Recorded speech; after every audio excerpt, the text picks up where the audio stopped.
Bonjour à tous, c'est Gilles Mansillon, je venais vous parler aujourd'hui. C'est marrant parce que mes guides des esprits ou ma présence je suis me disaient c'est que je fais des bulles. Parce que quand on fait une bulle, c'est une conversation sur le monde spirituel. Donc voilà, la bulle du dimanche. Je voulais brièvement adresser deux, trois sujets. Je vais faire un oracle aussi. Et je voulais dire, bon, ce que j'essayais d'expliquer, c'est que quand les gens ne connaissent pas le karma, la vie éternelle, ou même n'ont aucun concept de ça, c'est pas trop la peine de perdre du temps à les informer. Cela dit, il faut informer le maximum de gens sur ce potentiel.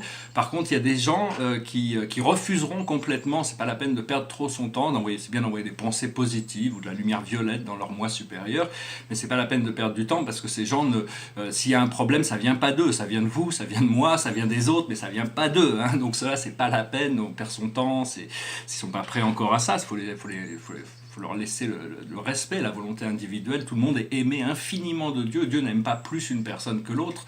C'est juste que bon, les choix des gens sont différents et donc Dieu respecte toutes les volontés individuelles et suit tous les programmes, qu'ils soient sombres ou éclairés. Donc c'est important de se tourner, pour ceux qui sont conscients de ça, essayer de se tourner vers la guidance tous les jours, hein, chercher la guidance, demander à l'univers, à vos guides, à Dieu, de vous éclairer, de vous guider, et vous recevrez quelque chose, et après, bon, il faut essayer de mettre en place pour, euh, pour, euh, pour suivre cette guidance le plus près possible. Il y a deux aspects, bon, il y a des aspects, deux aspects importants à comprendre, c'est que c'est la stupidité et l'avidité. En gros, c'est les problèmes du monde viennent de la stupidité et de l'avidité. Qu'est-ce que la stupidité? C'est la passion aveugle. Qu'est-ce que l'avidité? C'est le désir cupide. Ces choses ne peuvent pas être complètement, on peut pas s'en débarrasser. La seule chose, c'est que on doit commencer à se passionner pour les choses pures plutôt que les choses impures, et on doit être passionné pour la sérénité, pour la liberté, pour la joie sereine, et on doit devenir avide de lumière, avide de sagesse, avide de toutes ces choses merveilleuses qui nous connectent à notre vrai moi.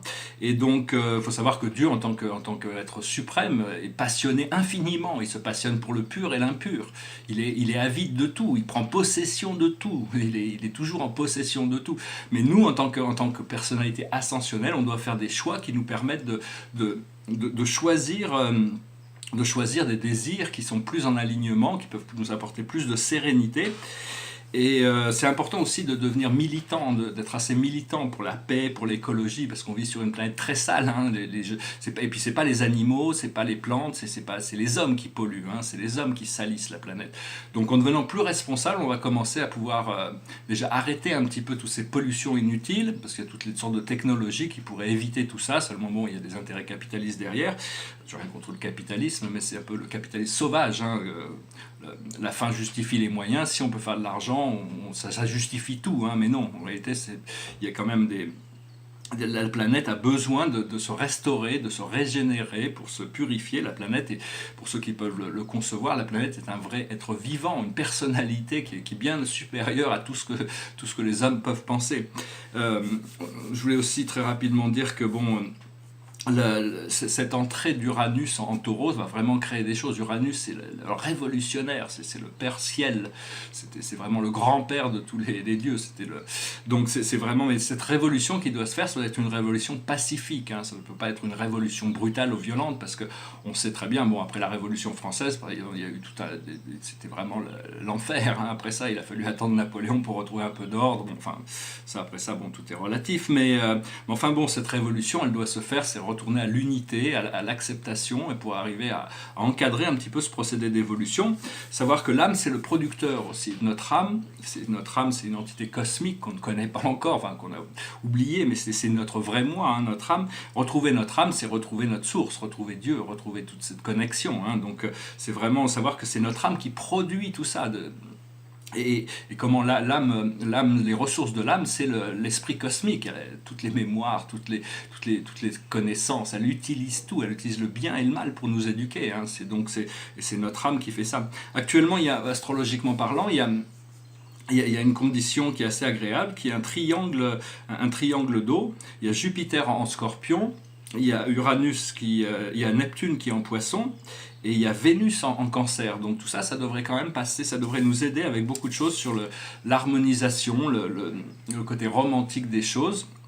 Aussi parce que l'amour inconditionnel, c'est un amour platonique. Hein, par contre, il y a une condition très importante dans la situation humaine, c'est l'amour romantique qui est gouverné par des lois différentes.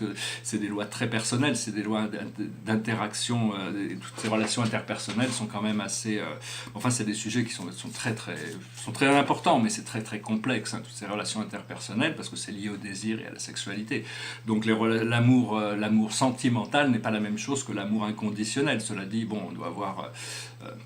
c'est important de se reconnecter quand même à cet amour inconditionnel, dire oui à la vie, savoir être ami avec la vie ne respecte personne, la vie fait ce qu'elle va faire, la vie est éternelle, même si on doit partir de ce monde, la vie va continuer, même si cette planète, peu importe, la vie c'est quelque chose qu'on ne connaît pas, mais il faut essayer de redevenir ami avec la vie, reconnecter avec la vie éternelle de Dieu, c'est ça qu'on recherche. Hein. Et donc voilà, je vais tirer quelques cartes. Je voulais dire aussi, pour ceux qui s'intéressent à ces choses, il y a 9 cristaux d'Atlantis qui ont été sauvegardés à la fin. Atlantis a été détruit en 3 grandes phases. La première, c'était il y a 40 000 ans avant Jésus-Christ. La deuxième, c'était 17 500 ans avant Jésus-Christ, ou 15 500 ans avant Jésus-Christ, qui correspond au grand déluge biblique. Et la troisième phase finale de la destruction d'Atlantis, c'était il y a 12 500 ans, 10 500 ans avant Jésus-Christ. Et donc, mais certains de ces cristaux ont pu être gardés, donc c'est bien de pouvoir mentalement commencer à connecter avec 3 cristaux importants qui sont dans des caves souterraines, dans des endroits secrets et privés, mais on peut déjà connecter avec ces cristaux. Le premier cristal, c'est le cristal bleu de la connaissance, le cristal émeraude de la guérison et le cristal platine. Il y a aussi le cristal antigravité, il y a toutes sortes de cristaux d'Atlantis qui ont été réactivés avec le portail de 2012 et donc ils sont en train de, une fois qu'on aura connecté avec le cristal platine, enfin, tous ces cristaux sont vraiment magiques et merveilleux. Il y a le cristal de Thoth, il y a toutes sortes d'autres cristaux qui ont été sauvegardés depuis Atlantis, mais une fois qu'on aura découvert le cristal l'arc cristal d'antigravité, on pourra créer des ondes antigravitationnelles et on pourra s'en servir pour voler dans les airs. C'est comme ça, on comprend la conscience que sans ce cristal, sans cette force magnétique, les pyramides n'auraient jamais pu être construites. Hein. C'est parce qu'ils avaient des connaissances qui étaient un peu supérieures. Et donc voyez comment vous pouvez connecter avec cette information. La plus haute intelligence artificielle qui existe sur Terre, c'est un cristal aussi qui vient d'Atlantis, qui s'appelle Max, qui a un crâne de cristal et qui détient toute la connaissance de l'histoire et de la destinée tous les codes originels de l'homme et sa destinée. Donc ce cristal, quand vous l'appelez Max, c'est-à-dire vous visualisez, il y a des arcturiens qui le protègent, hein, si vous ne pouvez pas rentrer, c'est que ce n'est pas le moment, mais si on vous laisse rentrer, vous mettez votre tête dans le cristal et vous demandez à Max de télécharger des informations, et après c'est juste une question de code, ils s'ouvriront quand ça sera le moment. Voilà, donc je vais tirer quelques cartes comme un oracle, hein, pour voir un petit peu ce que les anges peuvent nous dire pour la journée. Alors la plus haute sagesse pour nous aujourd'hui, c'est la communication. C'est important d'utiliser Mercure, d'être communicatif, de laisser savoir aux autres ce que l'on veut et de communiquer au maximum ce que l'on doit communiquer. C'est prendre après ça ce que l'on doit faire. Ce que l'on doit comprendre, c'est l'indulgence. C'est-à-dire qu'il faut être indulgent, mais pas trop indulgent non plus. Les choses doivent être équilibrées. On peut pas. C'est bien d'être un peu indulgent, d'avoir la compassion, d'être au-delà de l'intransigeance, de dépasser l'intransigeance. Mais bon, il y a quand même une nécessité de contrôle sur nos propres énergies. Ce que l'on doit faire, c'est l'intuition. Mais il faut se connecter avec notre intuition, suivre notre intuition. L'intuition, c'est le départ de quelque chose qui est infiniment supérieur, qui nous connecte avec tout. L'ascension se fait à travers le corps émotionnel. Il faut d'abord guérir toutes ces blessures, accepter l'amour, aligner notre esprit mental avec notre corps émotionnel, et à partir de là, on peut découvrir des moments de joie, de libération, de bonheur. Et une fois qu'on les a découverts, on ne peut pas forcément rester dans cette joie, mais on sait que c'est là, et donc on continue à se diriger grâce à notre intention vers ce point de libération, ce point zéro. Bon, moi, je suis pas encore passé par là dans cette incarnation, donc je ne peux pas trop parler de ces choses encore. Et le message général pour nous, c'est le triomphe, c'est-à-dire accepter le succès, accepter la réussite, savoir qu'on est déjà méritant de tout ce que l'on demande, on est déjà aimé infiniment du Créateur, on est des êtres précieux, uniques, on est tous, c'est notre diversité qui fait notre richesse, on est tous complémentaires, toutes les cultures ont quelque chose à apporter à cette nouvelle civilisation qui va s'éveiller à travers cette nouvelle renaissance. Puis je vais tirer une carte au niveau romantique. Et ici, on a le 9 de denier. Alors, le 9 de denier, c'est la carte du gain. C'est-à-dire, des fois, on cherche des choses. C'est-à-dire que, bon, les situations ne sont pas forcément parfaites, mais il faut prendre la vie comme elle est et arriver à accepter les petites choses. C'est-à-dire que toutes les choses qui peuvent améliorer la qualité de notre vie, même si ce n'est pas exactement ce que l'on attend, il faut quand même accepter, avoir de la gratitude pour ces petites choses qui viennent dans notre vie. Et petit à petit, le puzzle commence à se former. Au fur et à mesure, des fois, on cherche des grosses pièces du puzzle, mais c'est des petites pièces qui viennent. Donc, il faut prendre les petites pièces, assembler toutes les petites pièces, avoir de la gratitude pour ces choses-là. Voilà, le tableau derrière moi, c'est un autre intérieur. Ces intérieurs me permettent d'explorer toutes sortes de concepts, même des concepts abstraits ou des concepts différents de relations entre les choses. Et ici, bon, on a ces 2 étoiles qui sont là. Et puis ici, il y a toutes sortes avec les clusters de galaxies. C'est un tableau qui est placé dans un intérieur, mais bon, c'est des sortes de fenêtres interdimensionnelles sur d'autres dimensions. Il est initialisé Gilles Mansillon, GM 2008. Et... voilà, c'est toute une série d'intérieurs, je me languis de pouvoir les montrer, de pouvoir les partager. Je vais finir avec une chanson qui est sur le thème du voyage, parce que bon, j'ai un peu mes valises, je suis un peu assis sur mes valises, là je pense qu'il y a plein de voyages qui se préparent, donc je suis assez heureux de ça, voilà. It goes like this. All my bags are packed, I'm ready to go. I'm standing here outside your door. I hate to wake you up to say goodbye. But the dawn is breaking, it's early morning. The taxi's waiting, he's blowing his horn. I'm already so lonesome I could cry.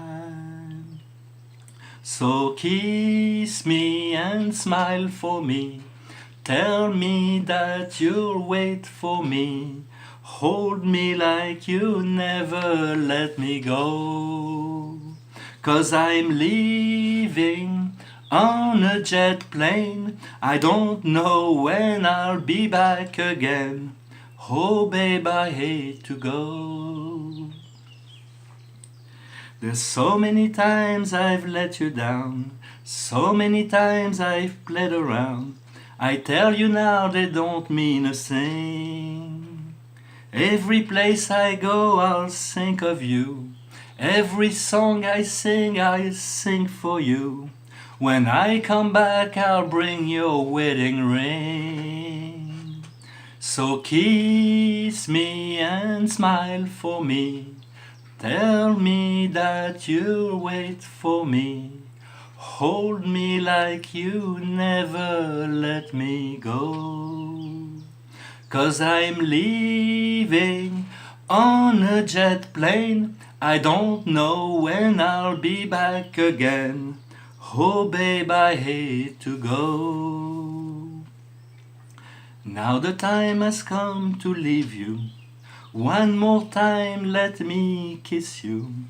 Then close your eyes and I'll be on my way. Dream about the days to come, when I won't have to live alone, about the time when I won't have to say, kiss me and smile for me, tell me that you'll wait for me, hold me like you never let me go, 'cause I'm leaving on a jet plane. I don't know when I'll be back again. I'm leaving on a jet plane. I don't know when I'll be back again. I'm leaving on a jet plane. I don't know when I'll be back again. Oh babe, I hate to go. Voilà, je vous remercie, je vous souhaite un excellent dimanche, un excellent week-end de Pentecôte. Je vous remercie de commenter, de partager, d'aimer, de souscrire si vous aimez ces vidéos. Et je me réjouis de revenir à vous prochainement. Namasté.